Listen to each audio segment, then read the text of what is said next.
What up, everybody? Several months ago, when Starz announced we would have to wait until September before the premiere of Force Season 2, which was a 3-month wait, I came on this channel a little pissed off and said Starz would lose millions from canceled subscriptions. I also said that the layoff was completely unnecessary. I said that Power/BMF should be able to air year-round, and that Starz would have the budget for it if they just canceled some of the shows that nobody watches.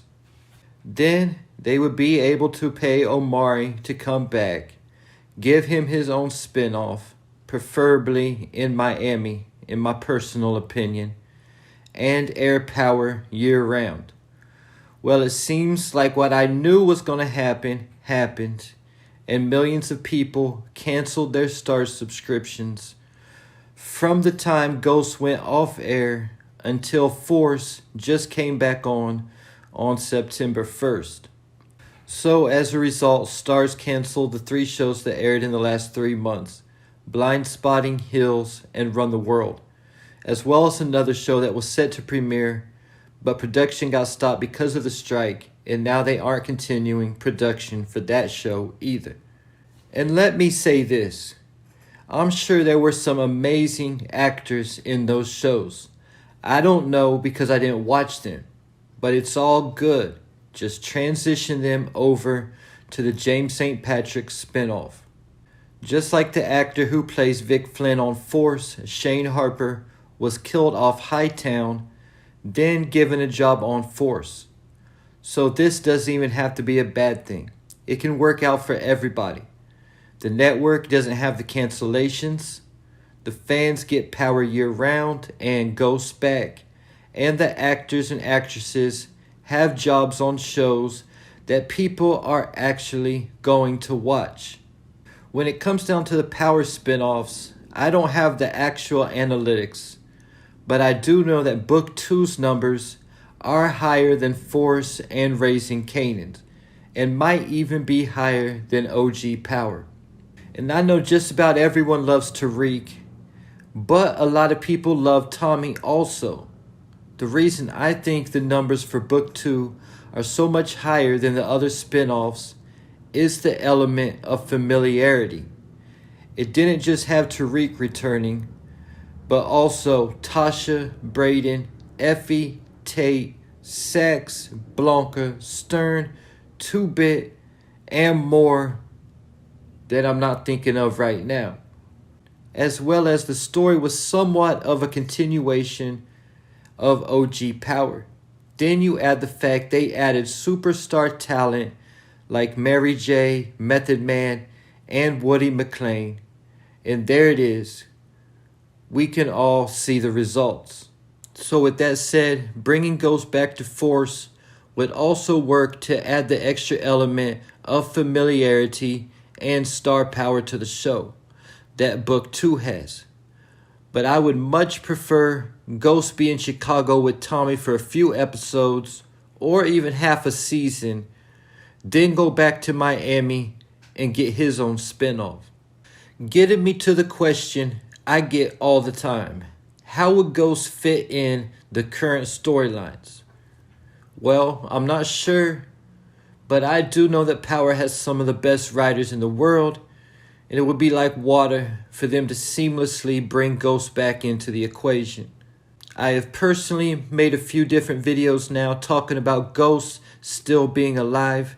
I will add the links to a couple of them in the comments if you haven't checked them out yet. But I'll go ahead and give you a quick summary of what I've come up with so far.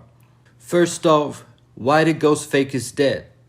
This is because Blanca Rodriguez and Jacob Warner had already executed an arrest warrant for Ghost, and Ghost got shot as Blanca was walking up to the club. Second, who helped Ghost fake his death and why? This was Stephen Ott from the Democratic Party.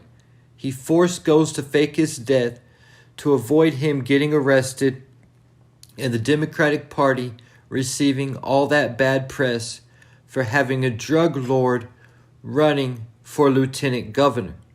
Keep in mind this was so important to Ott, who is the head of the Democratic Party, he personally forced Cooper Saxe to charge Tasha St. Patrick with the queen pin status to pin all of Ghost's dirt on Tasha and Tommy Egan, getting me to the shot and the fall. Whether or not he had on a bulletproof vest, put fake bullets in the gun, or he actually got shot, it doesn't matter, because plenty people get shot and still survive. Like I've said before, I personally know a man who was shot in the head at point blank range, who survived and is completely normal to this day. He just walks around with a big lump on the side of his head. And I myself have fallen off a roof when I was younger. It knocked me out for a minute, but I am perfectly fine and can still run a 4.5 to this day. So somebody as big and strong as Ghost could survive that fall and that shot like it was nothing, especially because he is a fictional character and has that almighty plot armor. 50 Cent even, the creator of the show, been shot 9 times. And just a few episodes ago, Tommy Egan took a bullet, got stitched up, and was back normal like he's Superman. Then there is the flash drive that Saxe gave Junior at the end of season 3. Could this be proof that Ghost is still alive? Keep in mind that before Ghost was supposedly killed, that Saxe was suspended and facing criminal charges. Then the next day he had his job back and had been promoted to head of Eastern District. Is this because Saxe was forced to assist in the conspiracy of the fake death of James St. Patrick? Keep in mind who got Saxe his job back. John Mock, the same guy who walked into Saxe's office with none other than Stephen Ott, who I already mentioned helped Ghost fake his death. And real quick before I go, I also talked about in a recent video, I will leave the link in the description, how Ghost is tracking Tommy. He's doing this through the GPS tracker he had hidden on Tommy's refurbished Mustang, and he is also watching Kate through the Ring door cam he had installed at her house. And there you have it. Starz cancels 4 series to have enough money in their budget to pay Omari and air Power year round. Leave your thoughts, theories, and predictions in the comments.